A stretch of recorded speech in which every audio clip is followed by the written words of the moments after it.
You can always tell the NFL is right around the corner when the first week of training camp, even before the first week of training camp, the biggest news is nothing to do related to anything on the field. Now, that is to say, Vita Vea kind of ruined that by requesting a trade, and that is now the biggest news of the training camp beginning. But you just know the NFL is right around the corner. You know, we got preseason less than a month away. I believe less than a couple weeks away, actually. I believe that starts early August before the actual season gets kicking off where the games really matter. But it's been a crazy, hectic start to the beginning of NFL training camps. Of course, you're going to have your fights going on like in Cincinnati where Jamar Chase is trying to fight the whole defense, and prayers up for Shamar. You know, it looked like that leg injury was pretty bad, and he was supposed to have a really big year this year. You know, they traded in for Dexter Lawrence. He was going to be that edge guy with Trey Henderson leaving, but it looks like that was a pretty bad leg injury. But the biggest news coming out of training camp so far has to go with Tampa Bay, and they actually have two pieces of news, but the bigger one being that Vita Vea requested a trade. He didn't get that contract renegotiated with the Bucs, which has something to do with our second topic with the Bucs and not getting a contract done. But losing Vita Vea is really going to be that nail in the coffin to the end of that Super Bowl team. Tom Brady retired. Of course, he was going to retire after a couple of years. You had Mike Evans, who's over in San Francisco now. You have Levante David, who's gone and retired. And Vita Vea is that last captain. You know, he's been there all 8 years of his NFL career. And in those 8 years, he's been nothing really but dominant. He's played 112 total games, had 154 solo tackles, 102 assists, 35 sacks. And now you might be like, 35 sacks from a defensive lineman in 8 years? That's not great. He is a nose, like a real nose, an old school nose. And he has 35 sacks, 3 forced fumbles, 3 fumble recoveries, where I can't find his tackles for loss, which seems kind of weird. But he lives in the backfield, right? That's what he does. He's that nose, that traditional zero. Put him over the center and he's going to be a menace. And he is requesting a trade out of there. And I do find it kind of hilarious that the very first day of training camp, and you could have probably seen this coming from a mile away, Todd Bowles is reporting that he has tweaked something and he's probably going to be sitting out the rest of training camp, right? He decided he wasn't going to hold in or hold out, and if he held out, he was going to be losing that money. He goes to practice, tweaks something, so now he's not going to be participating, and they probably won't be able to take money away from him because, you can't take some money away from someone who's injured. So I give Vita Vea the props, right? You're kind of playing the game there. You're kind of playing Tampa Bay's hand. They're like, oh, you're not going to sign me? Well, I want to request a trade. I'm not going to hold in or out. I'm going to show up to practice and be like, something's wrong in my back. And it's a shame because he is really that last piece, that last heartbeat of that Super Bowl team. And now with the Bucs also not deciding to sign Baker Mayfield to an extension, those talks fell through. I kind of feel like the Bucs are heading towards that transition period, right? They're going to start maybe doing a rebuild. Maybe they couldn't agree on a number with Baker Mayfield because they're going to let him play out his contract and look a different route. When it comes to Baker, he has been a little bit on a decline the past couple of years, starting for 4,000 yards the first 2 years. Now he's at 3,600 yards. His total stats with the Bucs, he's been there for 3 years, 51 games, 12,237 yards, 95 touchdowns, 37 interceptions, so almost a 3-to-1 ratio, and then having a completion percentage about 66%. So he hasn't been terrible, but he also, I don't think, has been playing up to that real quality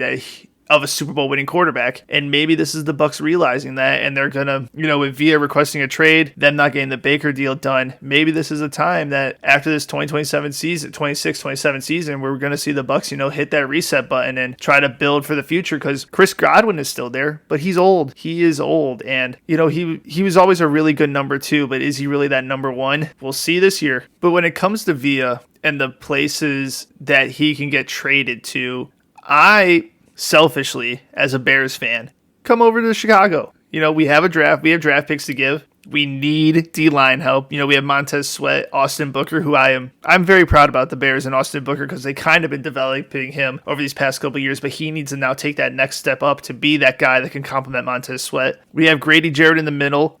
I love that he's there, but he's old, and he's going to be only probably there for a year or two more. Maybe this is his last year before he decides to hang up the cleats. Billings is there, but we need help, and having a guy like Vita Vea, who is 31, but you see Cam Hayward playing. Cam Hayward's still playing, so why can't Vita Vea be playing for a handful more years? And I'm willing to give up a first-round pick for that. With him being from the West Coast, the Raiders, the Niners, the Chargers I've been seeing are floated around as options. The Raiders, I really don't see that being an option. Yes, they have the resources probably to go up and get him, but they're not going to be a competitive team. And I don't think Villa wants to leave a team that, he was playing for Super Bowls with, playing for division championships to get you into the playoffs. He's not going to want to go and join a team that's not going to be competitive and be at the bottom of the draft order or the top of the draft order, however you want to look at that, fighting for that number one pick, because I don't think the Raiders are going to be good this year with Fernando starting or with Kirk starting, whoever they're going to do about that. But I have my thoughts on that, and I'll share that in a different video. Just like the Bears, the Chargers and Niners are going to be two competitive teams on the West Coast that can trade for him. The Niners, it would make sense, but that substation over there might be causing injuries, and the back that is something that he tweaked today in practice may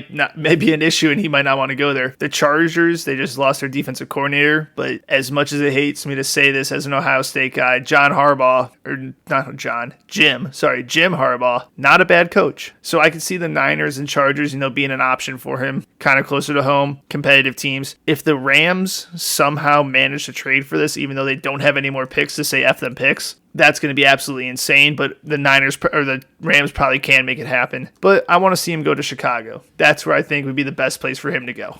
Now, like I mentioned, you really know we're back in NFL season when all the crazy stories are happening off the field. And we had a couple crazy stories. Kyle Shanahan getting into a car accident and it not being reported for 2 weeks is absolutely insane. Absolutely insane. If this was any other player, we literally saw it with the other story. One of the other stories I want to talk about, Eric Bieniemy's wife she was shot by her son, which is a terrible, terrible thing. And I hope that she's okay. The last couple reports I saw that it looks like she was, she had serious injuries, but she's going to be coming out okay. So that's great to hear. But again, that's a sad story, but we heard about it right away. Then we go to Kyle Shanahan, who gets in a car accident. First, it's reported that it's not his fault. Then he comes out today and says, oh no, it is my fault. I take accountability for that. I was looking for my phone. Another crazy twist to go onto that story. Absolutely insane. But why was it held back for 2 weeks? Why was this not reported in the middle of July like when it happened? I believe July 14th is when it happened. And, we're going to get into some conspiracy theory here real quick, because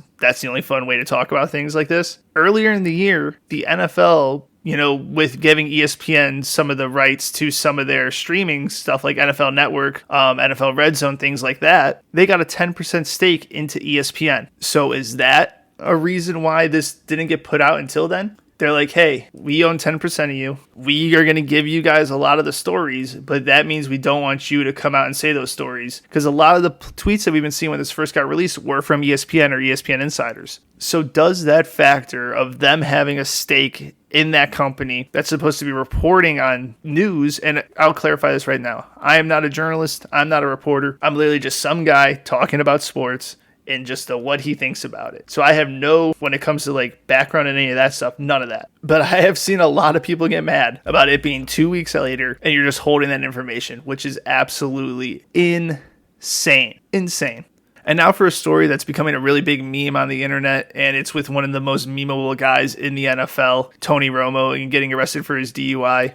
Tony, and the fact that it happened in Wisconsin too. Everyone knows that drinking map where it's literally most drunk counties in the country, and the whole state of Wisconsin's that dark blue except for one area that's white, and then you look in the comments, it's yeah, that's a lake. No one lives on the lake. But for Tony, it's really been a downward spiral, I feel like. Not saying his life and getting this DUI, but his announcing career. When he first came into the NFL as an announcer for CBS, everyone loved him because it was when he recently was retired, and I feel like he had a better understanding of the game. Now, Tony Romo is going to know a lot more about football than I probably ever will, but his understanding of the plays that were going on, where he would do his signature thing, I would call it, and predict the play that was happening before we saw it happen, was awesome. And I really enjoyed Tony for the first couple seasons of having him there. But now that we've gone a little bit into it, he is just a meme. The guy, I don't know, Jim, when he's talking with Jim Nantz up in the booth. And is that really worth the $18 million a year that CBS are paying for him? Is this going to be a reason for CBS to be like, hey, Tony, you got to get your shit together this season, and if you don't, we could be seeing the boot to you. Is this someplace where Greg Olsen goes? He did a great job before Tom Brady got there, and he is, I think, renowned as one of the better color guys in NFL broadcasting right now. Can he get an opportunity to go to the CBS A team? I think if that was out there, he definitely would take it. I think he'd be that first name on the list. But for Tony, it's It could have been a lot worse. It could have been a lot worse, right? Any accident that involves someone drinking, you should not get behind the wheel if you're drinking. And we'll see how CBS plays this. But if they do decide to let him go, Greg Olson's name is the first name that I would put in that list to be that A-man for the color commentary position at CBS. And I referenced this story a little earlier, but it's really sad news. Eric Bieniemy's wife, right? She got shot by her son. Terrible, terrible story. Again, it was reported, I believe, that she had some serious injuries, was shot multiple times. But then things I've seen recently is that she's going to be okay and she'll come out the other side of it. So that's great to hear. All my thoughts and prayers go to Eric and the family. It sucks that their son was reportedly the one who did the shooting. So it's just a terrible story all around. But with Eric Bieniemy, coming back to the Chiefs, with him being the offensive coordinator, trying to bring them back to what they were when he was there originally, right? I don't think this is really going to have any effect on that because of the familiarity that he has with Patrick, with Kelsey, with Reed, and Reed being an offensive guy. I don't think this is really going to have any effect on the Chiefs and where their offense is going to go. I think more so what's going to have an effect on the Chiefs and where their offense is going to go is their wide receiver room.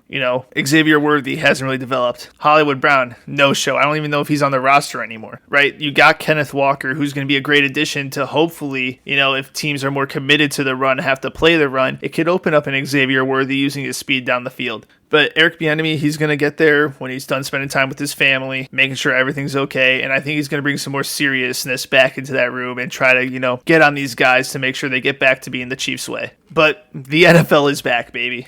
We had the World Cup save us for most of the summer. We had a couple weeks here where it was literally just baseball, which is, don't get me started on that. But stories off the field, NFL training camp, we are so back.